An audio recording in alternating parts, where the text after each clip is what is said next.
Hi, my name is Nick Thomas. Today I'll be talking about ancient Rome history.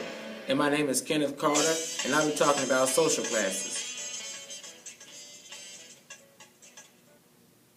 Religion played a very important role in daily life of ancient Roman Romans. Roman religion was centered around gods, and explanations for events usually involved the gods some way or another. The Romans believed that gods controlled their lives, and as a result spent a great deal of time worshiping them. The most important god was Jupiter. He was the king of gods. He ruled his wife Juno, the goddess of the sky.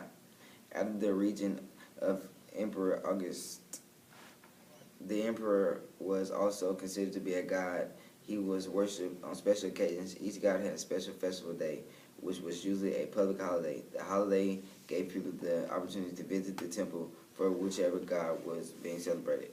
At this temple, priests would sacrifice animals and offer them to gods. Temples to worship the gods were built throughout the Roman Empire. Temples usually always followed the same building pattern. The roof was triangle shaped and supported by great pillars. Steps led up to the main doorway, usually built behind the pillars. The inside of the temple would have been very well decorated, and there would have been a statue of the god in it.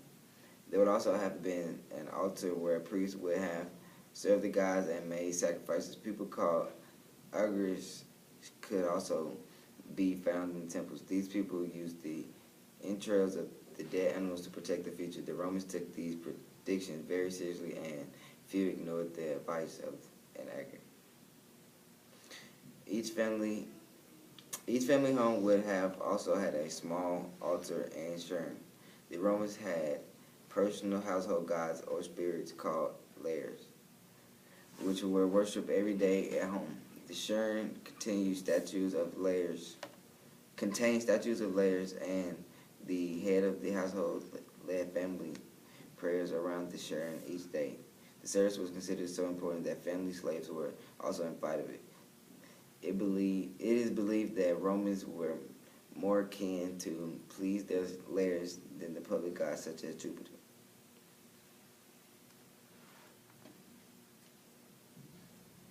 Now to you, Kenneth, for social classes. Thank you for that marvelous introduction. Rome's social class was a hierarchical and class-conscious society, but there was a possibility of mobility between most of the classes. The class described below surpassed the old patrician and plebeian distinctions through the certain elements of dress, religious positions, and rituals which were still reserved for patricians. There was a large gulf between the wealthy upper class and the lower class. And the poor and lower class through still was possible, although quite difficult to move upwards by acquiring sufficient wealth. The senatorial class was the basis for this class was political. It included all men who served in the Senate, and by the extension of their families, the class was dominated by the noble families whose ancestors included at least one consul. The first man in his family to be elected consul, thus qualifying his family for noble status, was called the new man. Although his term was used in varying senses, it could refer to the equestrian who was the first in the family to be elected in political office and thus joined the senatorial class, or a man from the council. Women, although membership in these classes was dominated by the same families over many generations, the classes themselves were defined according to male activity rather than birth. Women's places in these classes were therefore somewhat problematic. Belonging to one of these upper classes had sufficient consequences from Roman, besides prestige and social class determined on one's economical and political opportunities, as well as legal rights. Benefits and penalties, Rome had nothing comparable in our middle classes. The gulf between these two upper classes and lower classes was much larger than it is now. However, as long as one's freedom, Roman citizen was born at least in slight possibility of moving to the equestrian class through the equestrian of wealth. Entry into the senatorial class, even with wealthy equestrians, was extremely difficult, since the equestrians, in centuries, the numbers of the families was monopolized in the class.